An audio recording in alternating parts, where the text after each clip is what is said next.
Hello बच्चों, कैसे हो? तो हम लोग आज अपना नया टॉपिक स्टार्ट करने जा रहे हैं, जो एक जेई के पॉइंट ऑफ व्यू से बहुत इंपॉर्टेंट चैप्टर है। बहुत ज्यादा इंपॉर्टेंट चैप्टर है ये।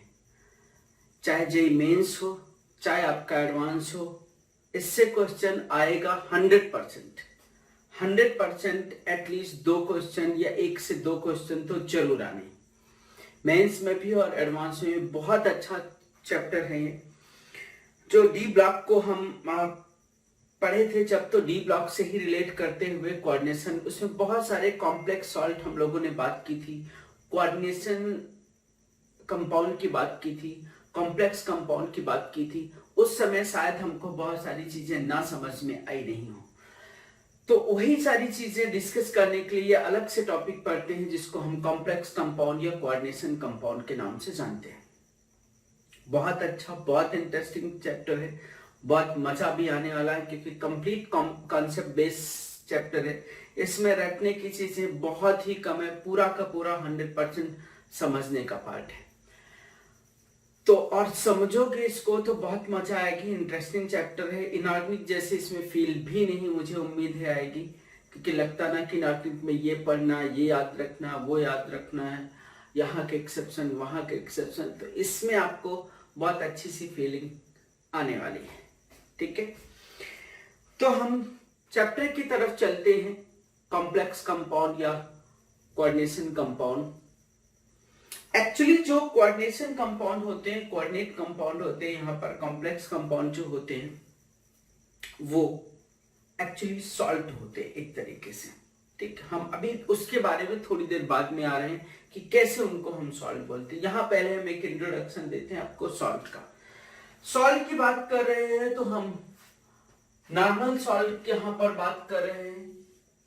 नॉर्मल सॉल्ट का मतलब, यहाँ पर जो नॉर्मल सॉल्ट का मतलब जो न्यूट्रलाइजेशन से बने होंगे उनकी हम बात करेंगे। नॉर्मल सॉल्ट का मतलब यहाँ पर जैसे आपका जो कंप्लीट न्यूट्रलाइजेशन से बने हो या पार्शियल न्यूट्रलाइजेशन से बने हो, उसके अंदर न्यूट्रल सॉल्ट भी हो सकते हैं, एसिडिक सॉल्ट भी हो सकते हैं और बेसिक सॉल्ट भी हो सकते हैं। एसिडिक सॉल्ट भी हो सकते हैं, बेसिक सॉल्ट भी हो सकते हैं और न्यूट्रल सॉल्ट भी हो सकते हैं। न्यूट्रल सॉल्ट का मतलब हम ये बात कर सकते हैं जो कंप्लीट न्यूट्रलाइजेशन ऑफ एसिड और बेस से बने होंगे उनको हम न्यूट्रल सॉल्ट बोलेंगे। और उसके बाद अगर जो इनकम्प्लीट न्यूट्रलाइजेशन ऑफ एसिड और बेस से बने होंगे वो एसिडिक सॉल्ट भी हो सकते हैं या बेसिक सॉल्ट भी हो सकते हैं। एसिडिक सॉल्ट वो होंगे जिनमें कुछ न कुछ अभी भी रिप्लेसेबल H+ प्रेजेंट होंगे, जैसे NaHCO3, NaHSO4, Na2HPO4, NaH2PO4। ये सब ऐसे सॉल्ट हैं जिनमें कहीं न कहीं रिप्लेसेबल हाइड्रोजन प्रेजेंट है, मतलब और बेस से ये रिएक्ट कर सकते हैं। और बेस का मतलब यहाँ पर बेस जब न्यूट्रलाइजेशन किया गया होगा, जब न्यूट्रलाइजेशन कराया गया होगा, तो बेस का अमाउंट जितना बेस रिक्वायर्ड चाहिए उससे कम बेस यूज करके इस सॉल्ट का प्रिपरेशन किया होगा, तो incomplete neutralisation of acid and base हुआ होगा। कहीं न कहीं उनमें एसिडिक हाइड्रोजन प्रेजेंट होंगे, मतलब और अगर एक्सेस में बेस ऐड करें तो फिर वो फर्दर कंप्लीट न्यूट्रलाइज हो जाएंगे, सॉल्ट का फॉर्मेशन कर लेंगे। दूसरी बात अगर करें बेसिक सॉल्ट भी इनकम्प्लीट न्यूट्रलाइजेशन से फॉर्म होंगे, जिसमें जितना रिक्वायर्ड हमको एसिड चाहिए उतना रिक्वायर्ड हमको एसिड नहीं यूज किया गया होगा, इसलिए वो इनकम्प्लीट न्यूट्रलाइजेशन से प्रेजेंट बने होंगे, मतलब कहीं ना कहीं उनमें रिप्लेसेबल OH आयन प्रेजेंट होंगे। यहाँ पर एसिड बेस सॉल्ट हम हाइड्रोलिसिस पार्ट से नहीं डिस्कस कर रहे हैं। हाइड्रोलिसिस पार्ट का मतलब यहाँ पर एक्वा सॉल्यूशन की बात नहीं कर रहे हैं यहाँ पर। ठीक है, यहाँ पर रिप्लेसेबल H+ और रिप्लेसेबल OH आयन माइनस की बात करें, वैसे एसिडिक बेसिक उनकी भी बात कर सकते थे। तो नॉर्मल सॉल्ट जैसे हमने बात किया कि NaCl, MgCl2, CaSO4, ये जो है वो नॉर्मल सॉल्ट है, मतलब कंप्लीट न्यूट्रलाइजेशन एसिड और बेस से। एक ही टाइप का कैटायन है, एक ही टाइप के एनायन है, इनकी बात करें। हमारा मेन फोकस है किस पे? Addition salt. एडिशन सॉल्ट क्योंकि उसी के अंदर से तो हमारे कॉम्प्लेक्स सॉल्ट आने, यही हमको मेनली, हमें एक्चुअली टॉपिक एडिशन सॉल्ट से स्टार्ट करना चाहिए, लेकिन फिर भी ये पार्ट आपको समझ में आता है तो एक बार हमने उसको भी बताया। Addition salt, addition salt actually ऐसे सॉल्ट होते हैं जो दो सॉल्ट के एक्व सॉल्यूशन को, दो सॉल्ट के सॉल्यूशन को क्रिस्टलाइज किया गया होगा। जब दो या दो से ज्यादा भी हो सकते हैं, जब दो या दो से ज्यादा सॉल्ट के सॉल्यूशन को क्रिस्टलाइज किया गया होगा तो जो सॉल्ट बने होंगे उनको हम एडिशन सॉल्ट बोलेंगे या एडक्ट बोलेंगे। एडिशन सॉल्ट या एडक्ट मतलब कैसे form, when two or more than two salt solution are crystallized, salt का मतलब aqueous solution, उनके मतलब वाटर उनमें प्रेजेंट, क्रिस्टलाइज का मतलब हमारे पास एक सॉल्ट था, हमारे पास दूसरा सॉल्ट था, उन दोनों को हमने मिक्स कर दिया। मिक्स करने के बाद अब हम वापस वाटर को अलग कर रहे हैं, मतलब उसको क्रिस्टल फॉर्म में लेके जा रहे हैं। तो उस केस में जो बने हुए सॉल्ट होते हैं उन सॉल्ट को हम क्या बोलते हैं, एडिशन सॉल्ट। ठीक है, समझा आपने कि when two or more than two salt solution are get crystallized, जब दो या दो से ज्यादा सॉल्ट सॉल्यूशन को क्रिस्टलाइज किया जाए, मतलब सॉल्ट 1 था एज्यूम करें, सॉल्यूशन था उसका, प्लस सॉल्ट 2 था, उसका सॉल्यूशन फेज था, एक्वस फेज था, चलो पानी में, इसको जब क्रिस्टलाइजेशन किया गया होगा, क्रिस्टलाइजेशन किया हो गया होगा तो इससे वाटर वेपर निकले होंगे, जो यहां पर सॉल्ट बना होगा उसको हम नाम देंगे एडिशन सॉल्ट, या इसी को नाम देते हैं एडक्ट, एडिशन सॉल्ट या एडक्ट। समझा, दो सॉल्ट के सॉल्यूशन को क्रिस्टलाइज किया गया, जो भी सॉल्ट वहां पर बने हुए हैं उनको हम एडक्ट के नाम से जानते हैं। उनका पार्ट अभी यहां डिस्कस कर रहे हैं तो आपको क्लियर समझ में आ जाना, समझ में आना है 100%। बहुत अच्छा टॉपिक है। अब अगर हम इनमें एडक्ट की बात करें, जिसमें एडिशन सॉल्ट की दो कैटेगरी होती है, फर्स्ट कैटेगरी हम डबल सॉल्ट बात करते हैं और सेकंड कैटेगरी इसमें कॉम्प्लेक्स सॉल्ट बात करते हैं। एडिशन सॉल्ट के ही दो कैटेगरी हैं, डबल सॉल्ट और कॉम्प्लेक्स सॉल्ट। डबल सॉल्ट नाम से ही क्लियर है, डबल सॉल्ट नाम से ही क्लियर है कि जिनमें दो सॉल्ट का कंपोजिशन रहा होगा। तो पहले हम इसको डिस्कस करते हैं, इनके लिए बात करते हैं। दो सॉल्ट, ये ऐसे सॉल्ट होते हैं which maintain their identity, अभी मैं समझाता हूं, maintain their identity in solid phase but lose identity in aqueous solution, मतलब gives respective ion in water, water मतलब aqueous solution, रेस्पेक्टिव आयन ये वाटर में रहती है। मतलब ऐसे सॉल्ट जिनको हम अगर सॉलिड फेज में देखें तो अपने आयन की आइडेंटिटी को मेंटेन रखते हैं, वो मैं समझाता हूं। लेकिन जैसे हम उनको वाटर में ऐड करते हैं तो आयंस आयोनाइज हो जाते हैं, मतलब अपनी आइडेंटिटी को लूज कर देते हैं, मतलब रिस्पेक्टिव आयंस दे देते हैं। और also give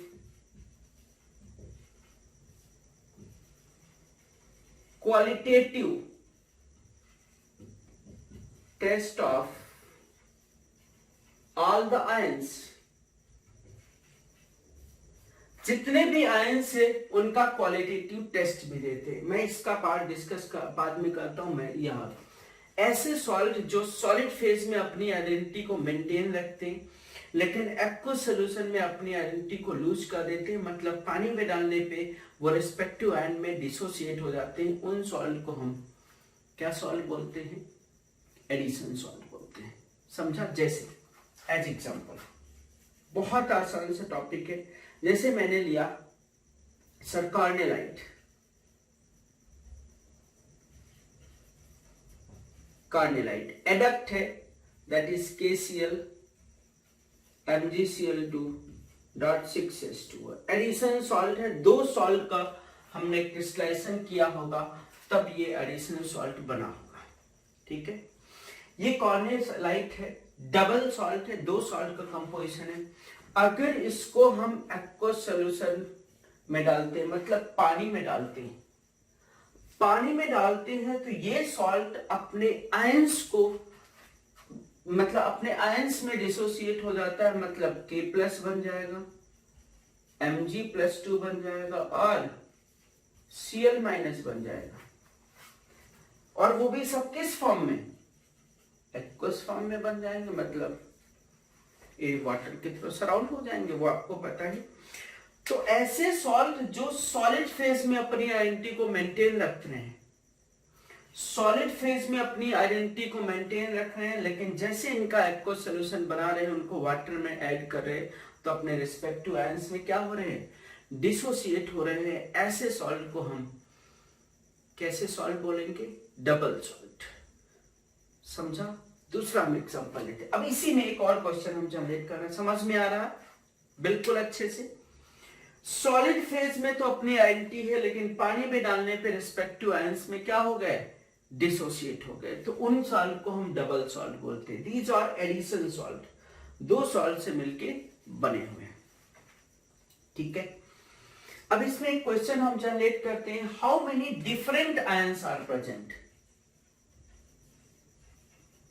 different number of ions, different, कितने डिफरेंट नंबर ऑफ आयंस इसमें, तो तीन different of number of ions, एक पोटेशियम आयन, एक मैग्नीशियम आयन और एक क्लोराइड आयन। लेकिन टोटल नंबर ऑफ आयंस कितने हैं,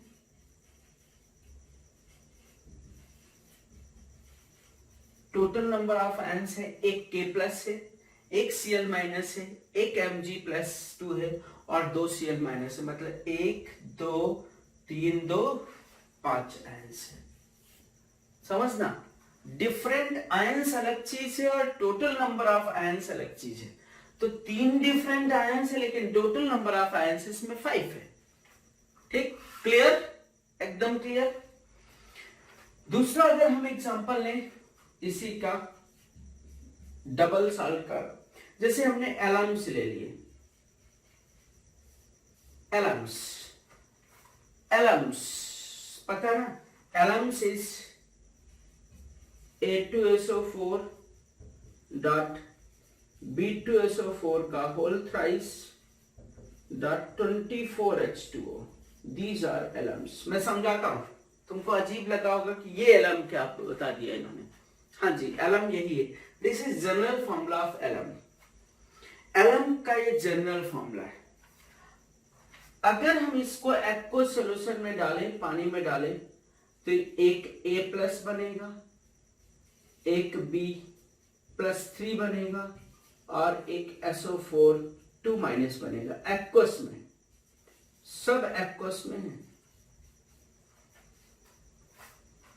मैं समझाता हूं यहां किधर, तो दे maintain their identity in solid phase, solid phase में अपनी आइडेंटिटी मेंटेन कर रहे हैं, लेकिन पानी में डालने अपने अपने रिस्पेक्टिव आयंस में डिसोसिएट हो रहे हैं और अपने रिस्पेक्टिव आयन का टेस्ट देंगे। कैल्शियम का आयन का भी सॉरी पोटेशियम आयन का भी टेस्ट देगा, मैग्नीशियम आयन का भी टेस्ट देगा और क्लोराइड आयन का भी टेस्ट देगा। ये सॉल्ट एक्वस सॉल्यूशन, ये सॉल्ट जो डबल सॉल्ट ये भी है, एक सॉल्ट पार्ट ये है, एक सॉल्ट पार्ट ये है। ये एलम्स की कैटेगरी है, ये भी डबल सॉल्ट है। इसमें A+ अलग अपना अलग टेस्ट देगा, A+ अपना अलग टेस्ट देगा, B+3 अपना अलग टेस्ट देगा और सल्फेट अपना अलग टेस्ट देगा। तो इसमें हमने लिखा हुआ give respective ions in the water and also give qualitative test of all the ions. जितने आयंस प्रेजेंट हैं उन सबका क्वालिटेटिव टेस्ट भी मिल जाएगा। समझा। अब यहां मैं एलम के बारे में समझा देता हूं जिनको नहीं पता है। यहां पर ए जो है that is monovalent cation, monovalent cation. A आपका जिसकी वैलेंसी 1 हो, जिसमें यहां पर सोडियम भी आता है, पोटेशियम आता है, sodium, potassium, rubidium, caesium, ammonium, lithium नहीं आता है। लिथियम का साइज बहुत छोटा होने की वजह से, लिथियम का साइज बहुत छोटा होने की वजह से वो एलम का फॉर्मेशन मतलब उस क्रिस्टल में ट्रैप नहीं हो पाता है। उस क्रिस्टल में, क्रिस्टल कौन सा, वाटर का जो क्रिस्टल है। एक्चुअली अगर देखो तो A प्लस के साथ भी 6 वाटर मॉलिक्यूल है, B प्लस 3 के पास भी 6 वाटर मॉलिक्यूल है। तो ये ऐसे A है, B है और SO4 है, मतलब 3 टाइप के आयन है। ठीक है, टोटल अगर देखें तो ये आपका 8 के साथ टोटल 6 आयन है, B2SO4 के साथ भी 6 आयन है, 12 वाटर मॉलिक्यूल सेपरेट फॉर्म में। तो इस तरीके से हम कंसीडर करते हैं A को 6 वाटर मॉलिक्यूल सराउंड किए होंगे, सल्फेट को भी 6 वाटर मॉलिक्यूल, इस तरीके से वाटर ऑफ क्रिस्टलाइजेशन का पार्ट रहा होगा। ठीक है, तो लिथियम का आयन का साइज इतना छोटा होता है कि वो जो क्रिस्टल होता है वो क्रिस्टल में ट्रैप नहीं हो पाता है। लिथियम आयन का साइज इतना छोटा होता है कि वो क्रिस्टल में ट्रैप नहीं हो पाता है, इसलिए लिथियम एलम का फॉर्मेशन नहीं करता है। तो ये सब ए है। B is trivalent, B is trivalent cation. Trivalent cation में Al+3 है, Cr+3 है और जनरली Fe+3 है। ये 3 ट्राइवैलेंट कैटायन है। तो A must be always monovalent cation, B must be always trivalent cation for formation of alums, and 24 water of crystallization must be present. ठीक, समझ में आया होगा, ध्यान से समझो आगे।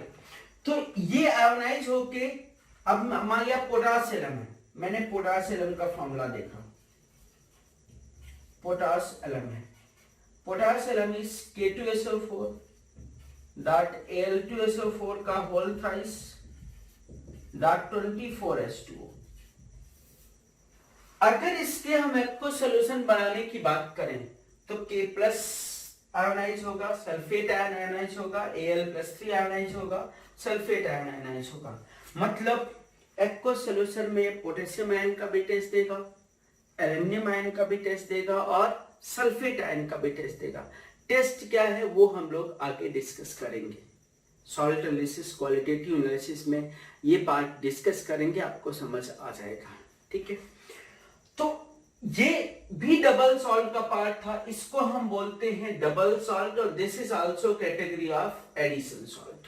ये एडिशन सॉल्ट, मोहर सॉल्ट पता है ना आपको, FeSO4 डॉट NH4 का होल ट्वाइस SO4, इस तरीके से मोहर सॉल्ट की कैटेगरी होती है, that is also called as double salt. ठीक, अब यहां पर दूसरा क्वेश्चन, हम ऐसा ही क्वेश्चन अराइज करने जा रहे हैं, how many different ion are present in alums. Alums में कितने डिफरेंट आयन प्रेजेंट होते हैं? आपका जवाब आएगा, एक तो A है, एक B है और एक क्या है, सल्फेट है, मतलब 3 different ions are present. Okay, दूसरा क्वेश्चन आता है, how many total ions are present. तो A2 मतलब 2, 1 3, 2 5 3 8, तो टोटल नंबर ऑफ आयन्स कितने होंगे? 8 आयन्स होंगे इन एलम्स। समझा? तो ऐसे सॉल्ट जो सॉलिड फेज में अपनी आइडेंटिटी को मेंटेन रखें, लेकिन जैसे अपने सॉल्यूशन उनका बनाए एक्व सॉल्यूशन में ऐड करें तो अपनी आइडेंटिटी को क्या कर दे, लूज कर दे, मतलब रिस्पेक्टिव आयंस का टेस्ट देने लगे, कंप्लीट आयोनाइज हो जाए, ऐसे सॉल्ट को हम एडिशन सॉल्ट की कैटेगरी में रखते हैं। ऐसे सॉल्ट जो कंप्लीट आयोनाइज हो जाए उनको हम एडिशन सॉल्ट की कैटेगरी में रखते हैं। समझा? एडिशन सॉल्ट या एडक्ट, और एडक्ट की कैटेगरी में डबल सॉल्ट है, double salt sorry addition salt नहीं, डबल सॉल्ट की कैटेगरी में रखते हैं। डबल सॉल्ट कंप्लीटली आयोनाइज हो जाते हैं। बात डिस्कस करेंगे हम कॉम्प्लेक्स, क्योंकि हमारा टॉपिक कॉम्प्लेक्स ही है। तो आप समझो इसको, कहीं पर कोई डाउट का पार्ट है तो आप हमसे डिस्कस कर सकते हो, ठीक है, डाउट पे आप पूछ सकते हो। ओके, सेकंड पार्ट था अपना कॉम्प्लेक्स सॉल्ट, जो मेनली हमको डिस्कस करना था। कॉम्प्लेक्स सॉल्ट, कॉम्प्लेक्स सॉल्ट ऐसे सॉल्ट होते हैं जिनको अगर हम aqueous solution, these are also addition salt, ऐसे सॉल्ट जिनके को अगर हम एक्वस सॉल्यूशन बनाए, मतलब जिनको वाटर में डिसॉल्व करें, तो वो कंप्लीटली आयोनाइज ना हो, कंप्लीटली आयोनाइज ना हो, ऐसे सॉल्ट को हम कॉम्प्लेक्स सॉल्ट बोलते हैं, ठीक है। ऐसे सॉल्ट फिर do not get completely ionise in aqueous solution. Completely ionise ना हो एक्वस सॉल्यूशन में, सॉलिड फेज में अपनी आइडेंटिटी को मेंटेन में रखें, लेकिन एक्वस सॉल्यूशन में कंप्लीटली आयोनाइज ना हो तो उनको हम कॉम्प्लेक्स सॉल्ट बोलेंगे, ठीक है। Not gate completely ionized in aqueous solution. Completely ionized ना हो, not give test of all the ions, जितने भी आयंस हैं उनका सबका टेस्ट ना दिया जाए, ऐसे सॉल्ट को हम कॉम्प्लेक्स सॉल्ट बोलेंगे। जैसे हमने ऐसे बोला KCl प्लस FeSO4 था, समझना। अभी हम पहले कॉम्प्लेक्स बनाने की बात करें, ये पहले FeCl का होल ट्वाइस बनाएगा, इसको एक्सेस ऑफ KCl के साथ ट्रीट किया है, एक्सेस ऑफ KCl के साथ ट्रीट किया है, तो इट विल फॉर्म K4FeCl6। ऐसे सॉल्ट को, इसको हम कॉम्प्लेक्स बोल रहे हैं। ये आपको प्रिपेयर नहीं करना है कहीं से, आपको ऐसा दिमाग में नहीं आया कि ये कैसे प्रिपेयर हो गया, तो प्रिपरेशन नहीं करनी है आपको कॉम्प्लेक्स सॉल्ट की, ठीक है। ये मैंने सिर्फ बताया, ये सॉल्ट जो है वो कॉम्प्लेक्स सॉल्ट है। इस कॉम्प्लेक्स सॉल्ट को, इस सॉल्ट को अगर हम वाटर में एक्वस सॉल्यूशन में डालते हैं, मतलब वाटर में ऐड करते हैं, तो ये कंप्लीटली आयोनाइज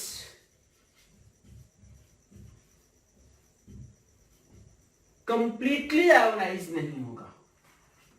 कंप्लीटली आयोनाइज का मतलब K+ आयोनाइज हो गया, लेकिन Fe और Cl कंप्लीटली अपने आयंस में डिसोसिएट नहीं हुए, समझा।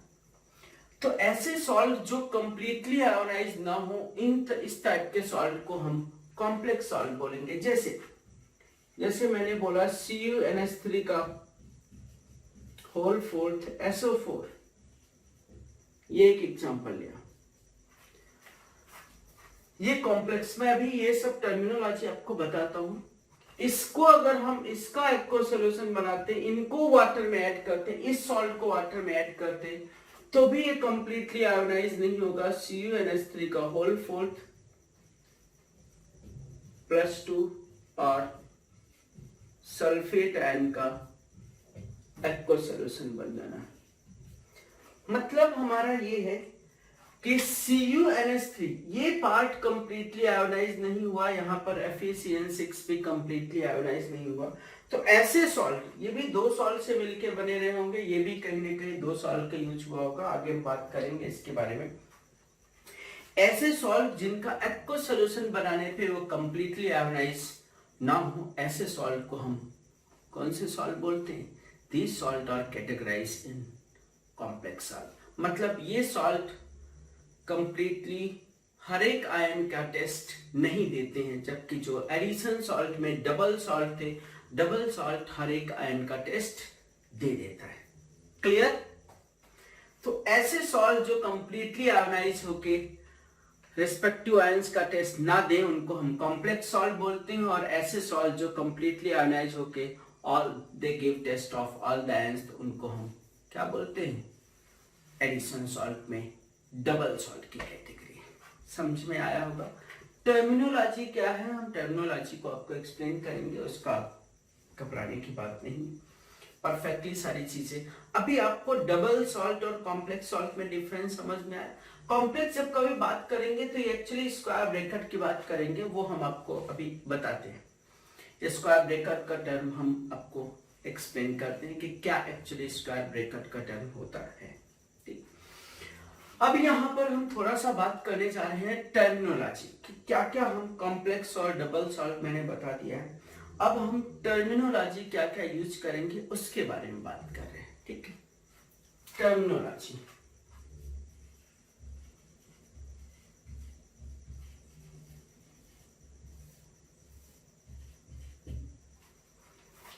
टर्मिनोलॉजी जो यूज करेंगे वो हम बता दे रहे हैं कि क्या क्या हम टर्म्स यूज करेंगे।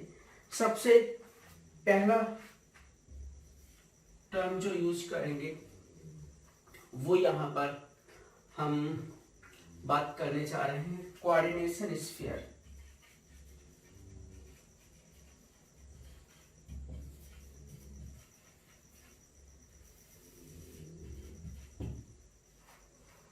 कोऑर्डिनेशन स्फीयर जो ये स्क्वायर ब्रैकेट के अंदर पार्ट होता है, वो स्पेस कॉम्प्लेक्स का, वो स्पेस कॉम्प्लेक्स का वो स्पेस जो स्क्वायर ब्रैकेट के अंदर पार्ट बंद होता है आपको, उसको बोलते हैं कोऑर्डिनेशन स्फीयर। जैसे जैसे मैंने इसकी बात किया, बात समझना, CuNH3 का होल फोर्थ और SO4, जो इतना पार्ट है, इतने पार्ट को हम बोलते हैं कोऑर्डिनेशन स्फीयर।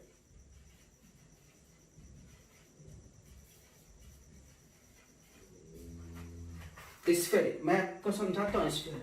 और ये जो पार्ट है इसको बोलते हैं आयोनिक स्फीयर।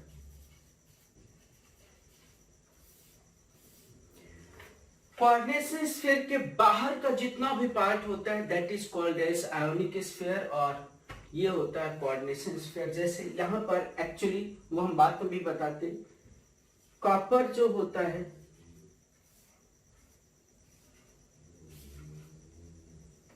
ये NH3, ये NH3, ये NH3, ये NH3,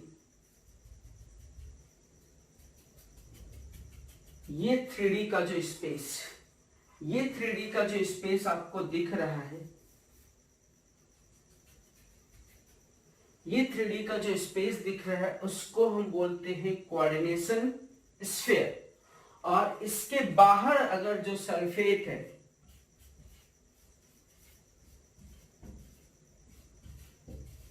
that is part of ionic sphere. तो कोऑर्डिनेशन स्फीयर जो स्क्वायर ब्रैकेट के अंदर बंद पार्ट होता है that is called as coordination sphere. पहला टर्म कोऑर्डिनेशन स्फीयर, जो स्क्वायर ब्रैकेट के अंदर बंद पार्ट होता है that is called as coordination sphere. 3D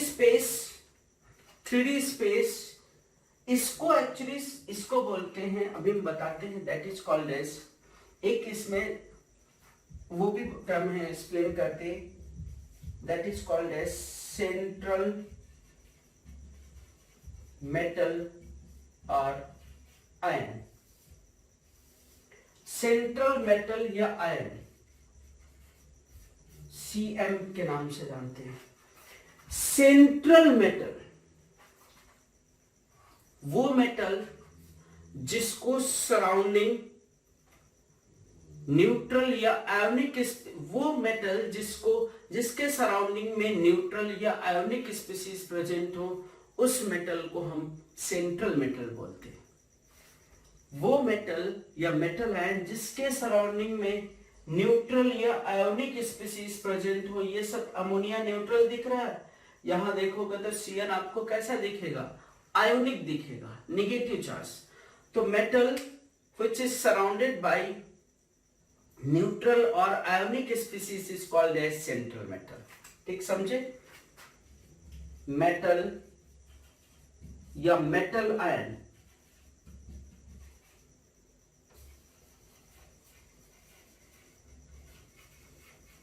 surrounded by neutral या ionic species is called क्या बोलते हैं, is called central metal. Neutral या आयोनिक स्पीसीज, ये न्यूट्रल है स्पीसीज, अमोनिया न्यूट्रल है, ये Cn यहाँ पर जो है वो आयोनिक है। तो वो मेटल या मेटल आयन जो न्यूट्रल या आयोनिक स्पीसीज से सराउंडेड है, that is called as central metal. तो अगर इसमें देखो तो इसमें कॉपर आपका सेंट्रल मेटल है, इसमें देखो तो इसमें आपका क्या है, आयरन सेंट्रल मेटल है। ठीक, कोऑर्डिनेशन स्फीयर टर्म समझ में आया। 3D space in metal, and इसको अभी नाम देंगे दैट इज लिगेंड, वो भी टर्मिनोलॉजी में आएगा। पहला पार्ट मैंने आपको बताया कोऑर्डिनेशन स्फीयर, और उसके बाहर का जो भी स्पेस है that is called as ionic sphere. तो कोऑर्डिनेशन स्फीयर और आयोनिक स्फीयर दो टर्म हमने आपको समझाया। कोऑर्डिनेशन स्फीयर 3D स्पेस जो स्क्वायर ब्रैकेट के अंदर पार्ट होगा that is called as coordination sphere, और उसके बाहर का जो पार्ट होगा दैट इज आयोनिक स्फीयर। ये यहां पर कौन से पार्ट का होगा, ये आयोनिक स्फीयर का पार्ट होगा, और ये जो पार्ट है दिस इज कोऑर्डिनेशन स्फीयर। यहां पर ये पार्ट कोऑर्डिनेशन स्फीयर है और this is part of ionic sphere. समझा? मैंने दूसरा टर्म सेंट्रल मेटल या आयन के बारे में बताया, वो सेंट्रल स्पीसीज, वो सेंट्रल मेटल, वो मेटल या मेटल आयन जिसको सराउंडिंग में न्यूट्रल या आयोनिक स्पीसीज प्रेजेंट हो, उस मेटल आयन को हम क्या बोलेंगे, सेंट्रल मेटल। क्लियर? समझा? अच्छे से समझो, इजी सा पार्ट है, समझने की कोशिश करो और नोट करो। आपने सेंट्रल मेटल समझा कि सेंट्रल मेटल क्या होती है, वो मेटल या ionic species which is surrounded by the neutral or ionic species is called as central metal. Now we move on ligand.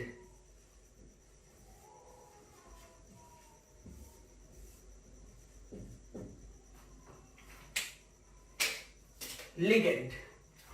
What do you mean by ligand?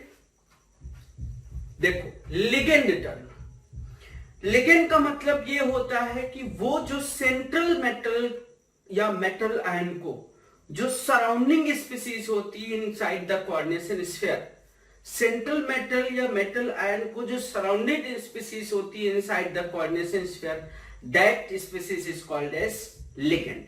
तो ligand क्या होते हैं, जो सेंट्रल मेटल या metal ion को surrounding species होती है that is called as ligand. और लिगेंड की एक अलग टाइप की प्रॉपर्टी होती है, ligands are that species which have tendency to donate lone pair of electron.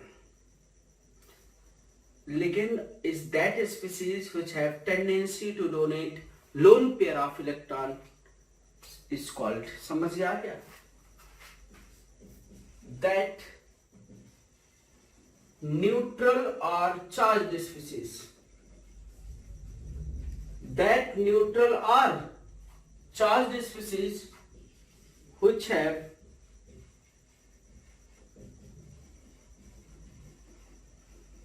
tendency to donate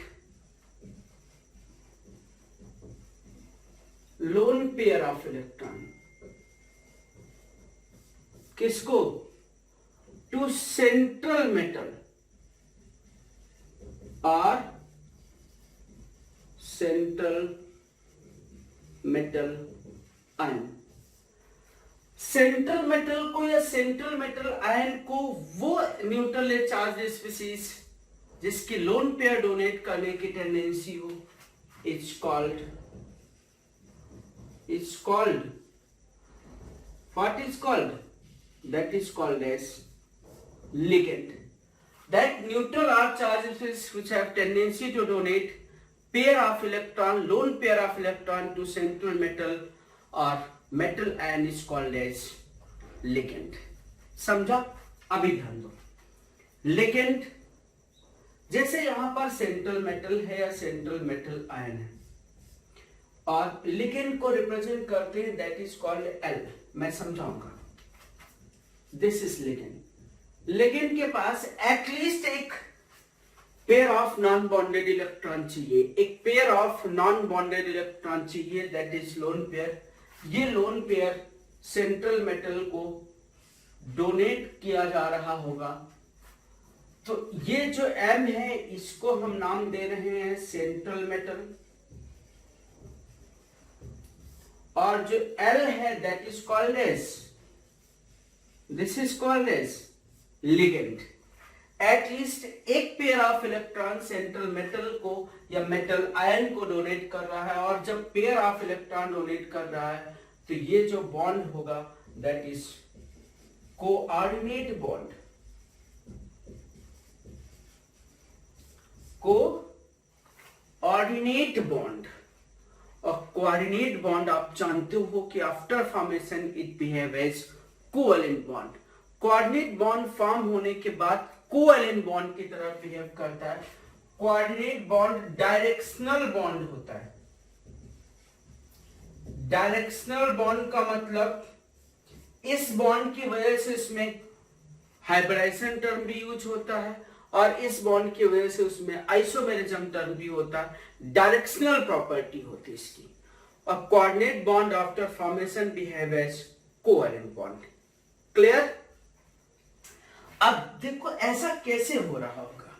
इसका मतलब इस मेटल के पास कहीं न कहीं वैकेंट ऑर्बिटल होंगे, इस मेटल के पास कहीं न कहीं वैकेंट ऑर्बिटल्स होंगी, और इस लिगेंड के पास तो पेयर ऑफ इलेक्ट्रॉन होंगे।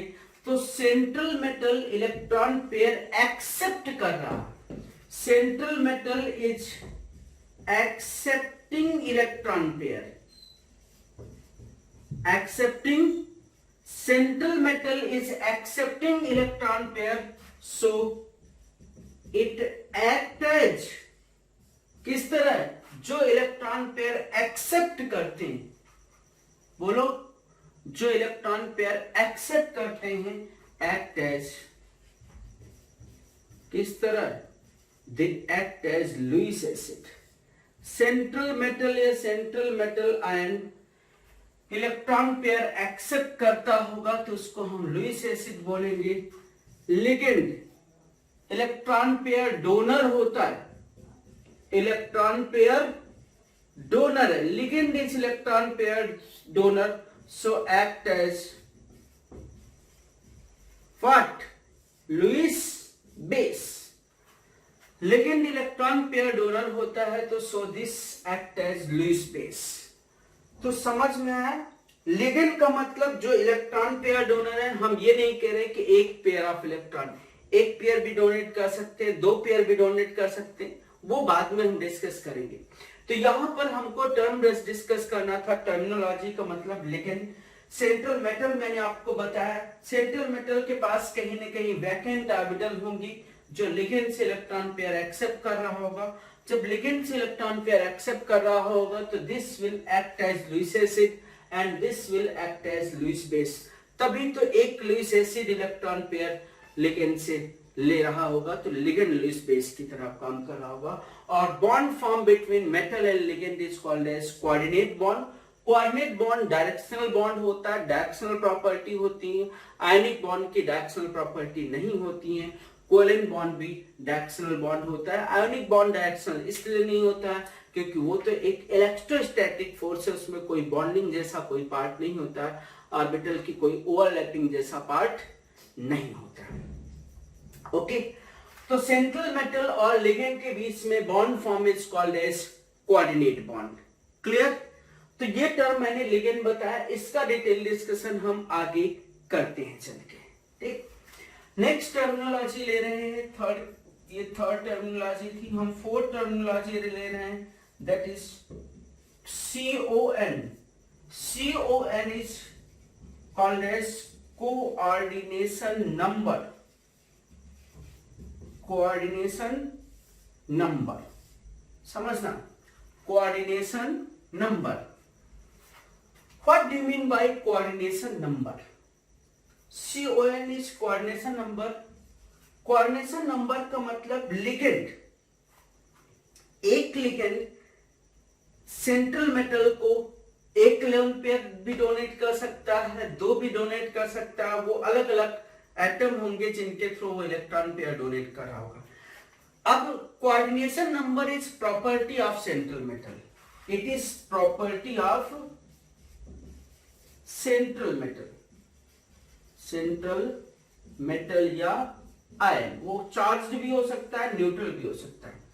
Coordination number is a property of central metal या आयन होती है। ध्यान से समझना, सेंट्रल मेटल कितने पेयर ऑफ इलेक्ट्रॉन एक्सेप्ट कर रहा है, वो चाहे एक लिगेंड हो, चाहे दो लिगेंड हो, चाहे डिफरेंट हो, चाहे सेम हो, कोई फर्क नहीं पड़ता।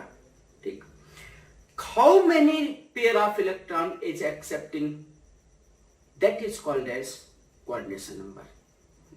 अगर एक पेयर ऑफ इलेक्ट्रॉन एक्सेप्ट कर रहा है तो कोऑर्डिनेशन नंबर 1 है, दो पेयर ऑफ इलेक्ट्रॉन एक्सेप्ट कर रहा है तो कोऑर्डिनेशन नंबर 2 है। मतलब pair of electron acceptance from the ligand. ठीक, how many electron pair are accepted by the metal, that is called as coordination number. समझ में आया? कोऑर्डिनेशन नंबर इज पेयर का मतलब lone pair of electron accepted from किससे, ligand same भी हो सकता है और लिगेंड डिफरेंट भी हो सकता है, वो हम आपको बताते हैं सेम या डिफरेंट। कितने pair of electron accepted from the ligand is called as coordination number. Coordination number, pair of electron accepted from the ligand is called as coordination number. ध्यान से समझो, जैसे अभी मैंने पीछे एग्जांपल लिया था, चलो हम स्विट्जर रीजन की बात कर लेते हैं। लिया था ना स्विट्जर रीजन, इसी का पार्ट डिस्कस कर रहे हैं।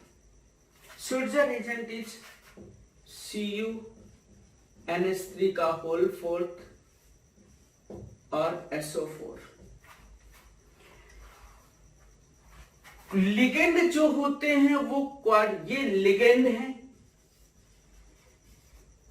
और ये आपको पता है सेंट्रल मेटल है या सेंट्रल मेटल आयन है। CMI मतलब सेंट्रल मेटल आयन या सेंट्रल मेटल। ठीक, एक अमोनिया है और अमोनिया के पास लोन पेयर है। यहां पर कॉपर से कितने अमोनिया सराउंडेड है, बताओ? कॉपर से 4 अमोनिया सराउंडेड है। This is ionic sphere, this is outside the coordination sphere. ये है तो भी ठीक है, नहीं है तो भी ठीक है, इससे कोई हमें फर्क नहीं पड़ता।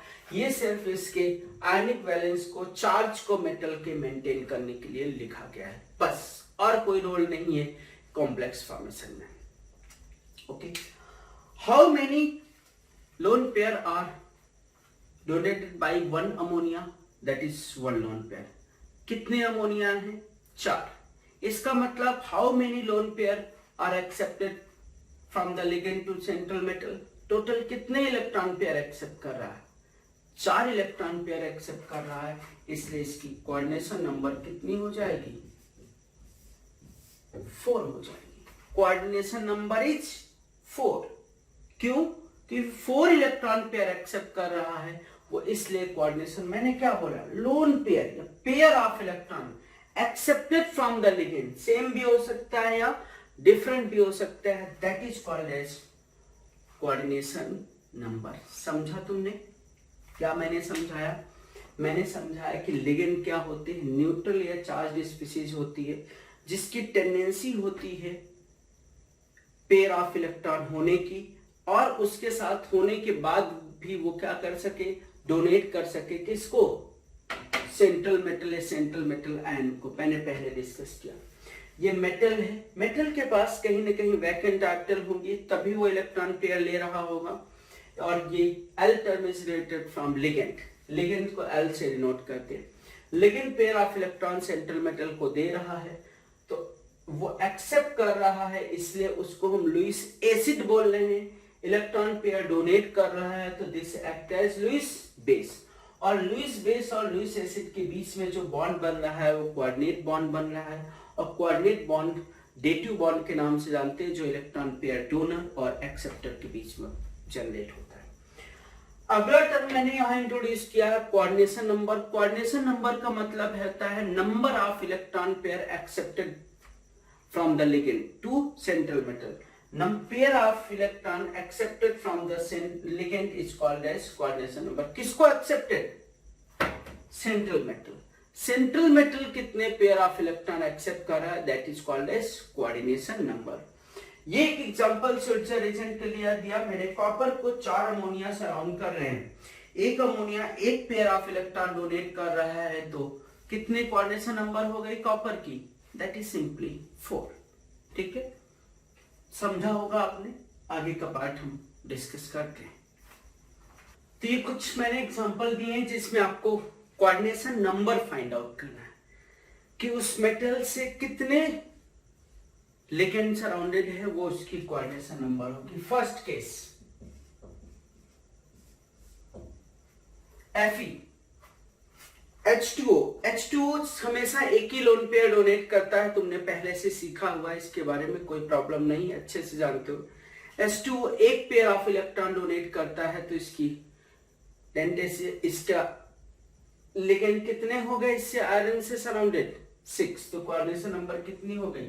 6 हो गई। Cn माइनस एक पेयर ऑफ साइनाइड में एक नेगेटिव चार्ज है, एक इलेक्ट्रॉन पेयर डोनेट करता है, दैट इज कोऑर्डिनेशन नंबर 4। हम आगे डिटेल में डिस्कस करेंगे कि साइनाइड कैसे एक इलेक्ट्रॉन पेयर डोनेट कर सकता है। अमोनिया अभी देख के आए, how many ammonia are present? That is 6, coordination number 6। यहां पर PtCl6 क्लोरीन सिर्फ एक इलेक्ट्रॉन पेयर डोनेट कर सकता है, 3 इलेक्ट्रॉन पेयर होने के बावजूद हैलोजन सिर्फ 1 इलेक्ट्रॉन पेयर डोनर होता है, इसलिए यहां पर किस तरह कितनी कोऑर्डिनेशन नंबर होगी? 6। इसका डिटेल डिस्कशन हम आगे करेंगे। अभी इतना ही सिर्फ कोऑर्डिनेशन नंबर का पार्ट नहीं, और भी कोऑर्डिनेशन नंबर का पार्ट है। ठीक है, आगे हम टर्मिनोलॉजी की तरफ चलते हैं। 4th के बाद 5th टर्मिनोलॉजी थी 6th, even 6th terminology that is called डेंडेसी।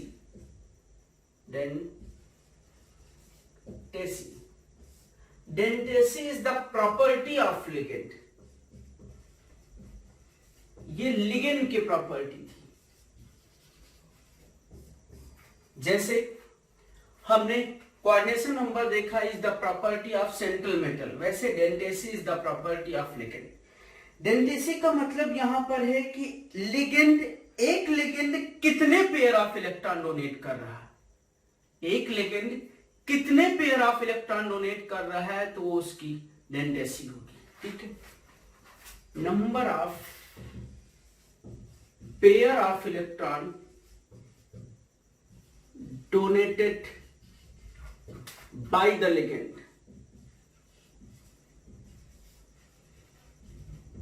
is called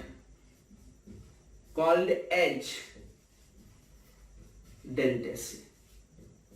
कितने पेयर, ऐसा नहीं कि सिर्फ एक ही पेयर ऑफ इलेक्ट्रॉन डोनेट करेगा, समझेंगे वो हम समझाएंगे तुमको। एक लिगेंड एक से ज्यादा पेयर ऑफ इलेक्ट्रॉन डोनेट कर सकता है, लेकिन वो अलग अलग पार्ट होता है। तो this is the property of ligand. जैसे 1 पेयर अगर डोनेट कर रहा है, तो 1 पेयर डोनेट कर रहा है, तो इसको हम बोलते हैं मोनोडेंटेट। मोनोडेंटेट। जैसे मैं एक एग्जांपल बता दूं, जैसे अमोनिया सिर्फ एक इलेक्ट्रॉन पेयर डोनेट कर सकता है मेटल को, इसलिए इसको मोनोडेंटेट बोलेंगे। अभी 2 पेयर डोनेट कर जाए, 2 पेयर ऑफ इलेक्ट्रॉन डोनेट करे, मतलब एक ही एटम नहीं, एक मॉलिक्यूल या ion 2 pair of electron donate करे, तो इसको हम बोलते हैं बाइडेंटेट। जैसे मैंने लिया CH2 NH2 और CH2 NH2। आगे हम सीखेंगे कि ये क्या है। ये नाइट्रोजन है, एक लोन पेयर है, और ये नाइट्रोजन है, एक लोन पेयर है, और ये सेंट्रल मेटल, एक लोन पेयर इस सेंट्रल मेटल को डोनेट हो और यही लोन पेयर इसको डोनेट हो, मतलब एक ही स्पीसीज थी ये एक ही स्पीसीज थी जो कितने पेयर डोनेट कर रही है?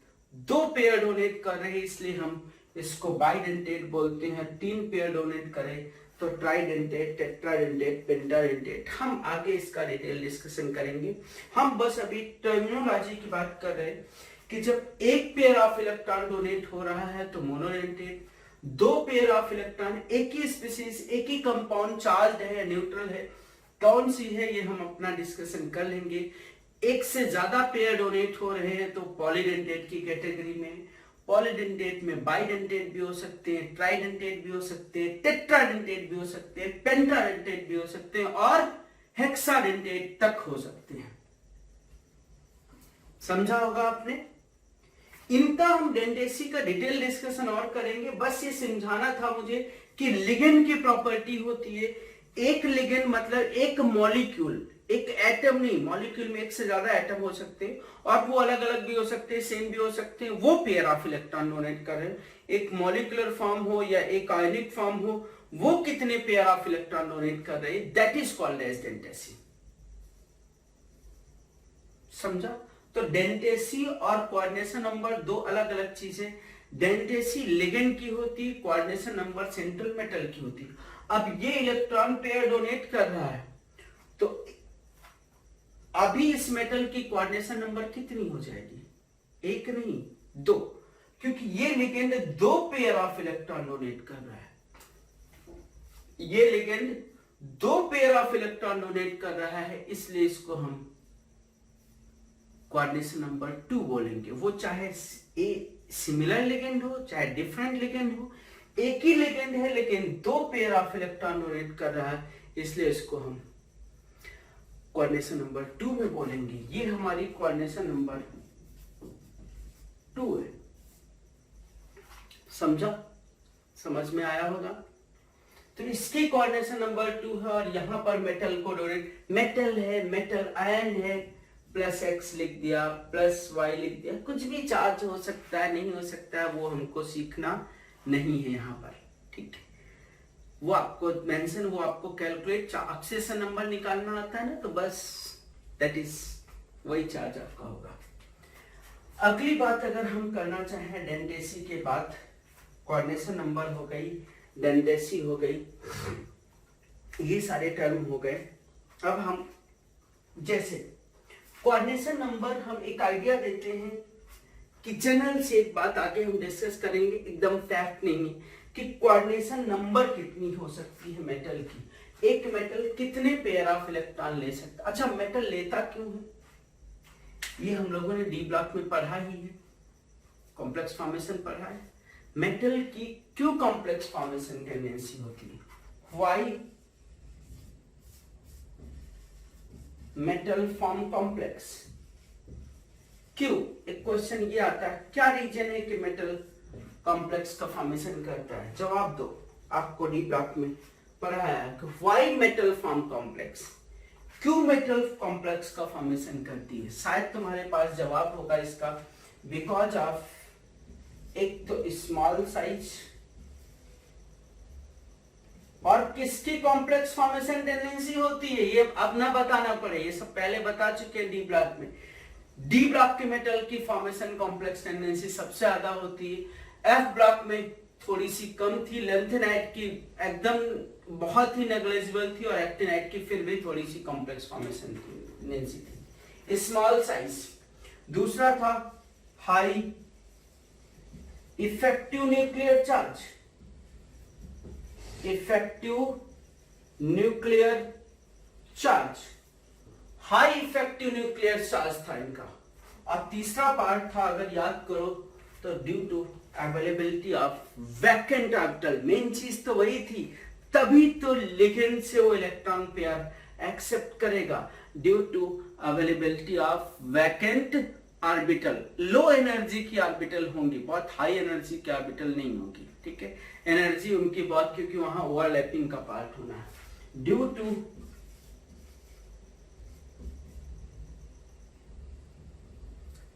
टू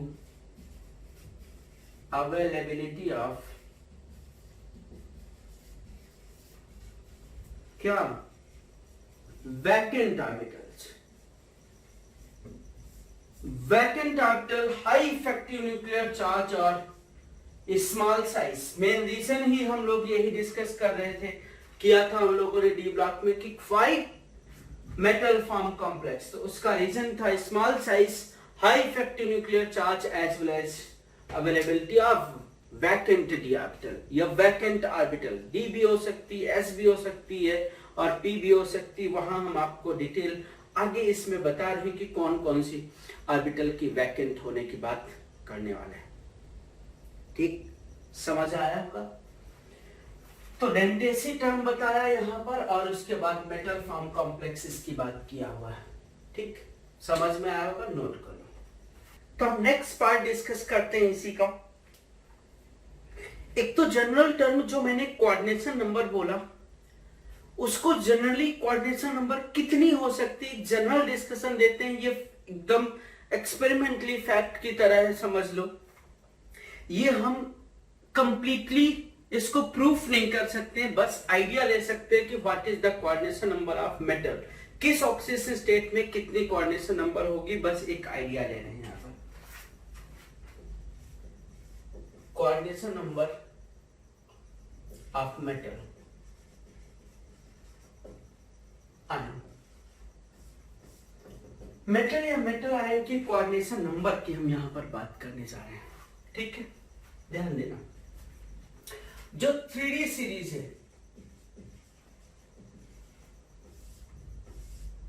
3D सीरीज की अगर हम बात करें, जो पहली ट्रांजिशन सीरीज है, पहली ट्रांजिशन सीरीज में अगर +3 ऑक्सीजन स्टेट है मेटल आयन की, +3 ऑक्सीजन स्टेट है,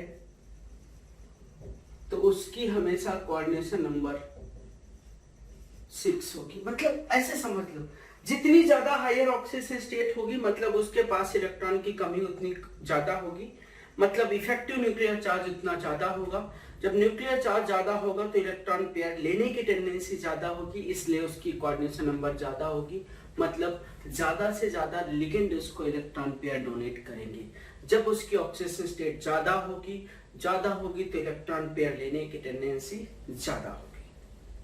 ठीक समझा? +2 ऑक्सीजन स्टेट में अगर हम बात करें, +2 ऑक्सीजन स्टेट में बात करें अगर, तो 4 भी हो सकती है या 6 भी हो सकती है। +2 ऑक्सीजन स्टेट में 4 भी हो सकती है और 6 भी हो सकती है। वो डिपेंड करेगा कि कौन सा लिगेंड है उसमें, लिगेंड के कैरेक्टर पर भी डिपेंड करता है। एक्चुअली में 4 भी हो सकती है और 6 भी हो सकती है। जैसे Fe+2, ठीक, Fe+2 और Fe+3 दोनों की कोऑर्डिनेशन नंबर 6 होती है। +2 और +3 दोनों की कोऑर्डिनेशन नंबर 6 होती है। अगर हमने निकिल +2 लिया, निकिल +2 के साथ, जनरल आइडिया है, ये फैक्ट लेके नहीं बैठना। निकिल +2 में अगर अमोनिया एज ए लिगेंड रहा या वाटर एज ए लिगेंड रहा हुआ तो कोऑर्डिनेशन नंबर 6 होती है। और अगर इसमें हैलोजन कोई लिगेंड रहे या Cl- कोई लिगेंड रहा, हैलोजन लिगेंड रहा Cl_Br या साइनाइड लिगेंड रहा, तो उस केस में इसकी कोऑर्डिनेशन नंबर 4 होती है। जनरल एक आइडिया।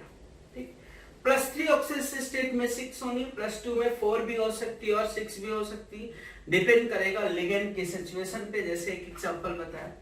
अब बात करते हैं जिंक +2 की, कैडमियम +2 की, मरकरी +2 की, कॉपर +2 और +1 की। इन सबकी जो कोऑर्डिनेशन नंबर होती है, जिंक कैडमियम मरकरी एक ही सीरीज में आते हैं ना,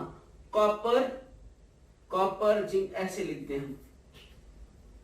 कॉपर हो गया +2 या +1 और जिंक कैडमियम और मरकरी, इन सबकी कोऑर्डिनेशन नंबर हमेशा फिक्स होगी, दैट इज 4।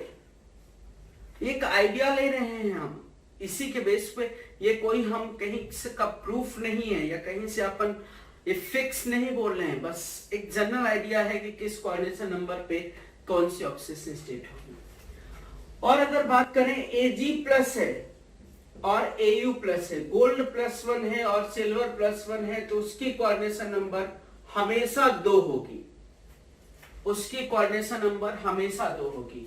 वही अगर Ag +3 ले ले और Au +3 ले ले, +3 जिसमें आपको पता है D में 8 हो जाना है, जो रेयर एग्जिस्ट करती है, उस केस में इसकी कोऑर्डिनेशन नंबर हाइयर, जितनी हाइयर ऑक्सीडेशन स्टेट बढ़ेगी कोऑर्डिनेशन नंबर बढ़ जाएगा। थोड़ा सा ये मैंने ट्रैक से हटके समझाने की कोशिश किया, हमें ये पार्ट अभी नहीं, बहुत बाद में समझाना चाहिए, लेकिन थोड़ा सा आपको आइडिया लग जाए इसलिए मैंने बात किया। प्लेटिनम +2 है और पैलेडियम +2 है, प्लेटिनम +2 एंड पैलेडियम +2, ये +2 ऑक्सीडेशन स्टेट में इनकी कोऑर्डिनेशन नंबर 4 होती है। वहीं पर प्लेटिनम +4 लिया और पैलेडियम +4 लिया, इस केस में कोऑर्डिनेशन नंबर इज 6। प्लेटिनम +2 और palladium +2 is coordination number 2 and platinum +4 and palladium +4 is coordination number 6. This is general idea for coordination number. तो यहां तक हम लोग डिस्कस करेंगे, ये मैंने आपको जनरल आइडिया दिया हुआ, इतना आप प्रिपेयर करो, रेस्ट पार्ट हम लोग नेक्स्ट लेक्चर में कोशिश करते हैं। उम्मीद है समझ में आ जाए। एक मैंने ये जनरल आइडिया दे दिया है कोऑर्डिनेशन नंबर ऑफ मेटल, ठीक है। Thank you so much.